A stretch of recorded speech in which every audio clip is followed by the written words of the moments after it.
महान पुस्तक। एक बार राजा कृष्णदेव राय के दरबार में एक महान विद्वान आया। उसने वह दरबार में उपस्थित सभी विद्वानों को चुनौती दी कि पूरे विश्व में उसके समान कोई बुद्धिमान व विद्वान नहीं है। उसने दरबार में उपस्थित सभी दरबारियों से कहा कि यदि उनमें से कोई चाहे तो उसके साथ किसी भी विषय पर वाद विवाद कर सकता है, परंतु कोई भी दरबारी उससे वाद विवाद करने का साहस न कर सका। अंत में सभी दरबारी सहायता के लिए तेनालीराम के पास गए। तेनालीराम ने उन्हें सहायता का आश्वासन दिया और दरबार में जाकर तेनाली ने विद्वान की चुनौती स्वीकार कर ली। दोनों के बीच वाद विवाद का दिन भी निश्चित कर दिया गया। निश्चित दिन तेनालीराम एक विद्वान पंडित के रूप में दरबार पहुंचा। उसने अपने एक हाथ में एक बड़ा सा गट्ठर ले रखा था, जो देखने में भारी पुस्तकों के गट्ठर के समान लग रहा था। शीघ्र ही वह महान विद्वान भी दरबार में आकर तेनाली राम के सामने बैठ गया।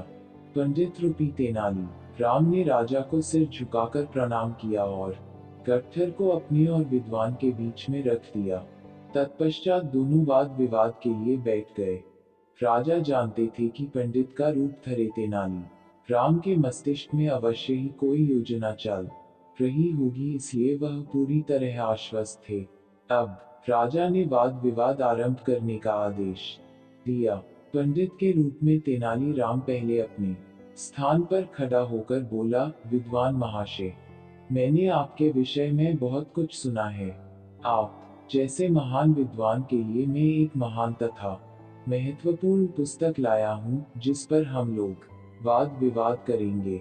महाशय, कृपया मुझे इस पुस्तक का नाम बताइए। विद्वान ने कहा। तेनालीराम बोले, विद्वान महाशय, पुस्तक का नाम है तिलक्षता महिषाबंधन। विद्वान हैरान हो गया। अपने पूरे जीवन में उसने इस नाम की कोई पुस्तक न तो सुनी थी नहीं पढ़ी थी।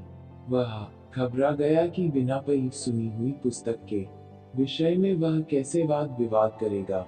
फिर भी वह बोला, अरे यह तो बहुत ही उच्च कोटि की पुस्तक है, इस पर वाद विवाद करने में बहुत ही आनंद आएगा, परंतु आज यह वाद विवाद रहने दिया जाए। मेरा मन भी कुछ उद्विग्न है और इसके कुछ महत्वपूर्ण तथ्यों को मैं भूल भी गया हूँ। कल प्रातः स्वस्थ व स्वच्छ मस्तिष्क के साथ हम वाद विवाद करेंगे।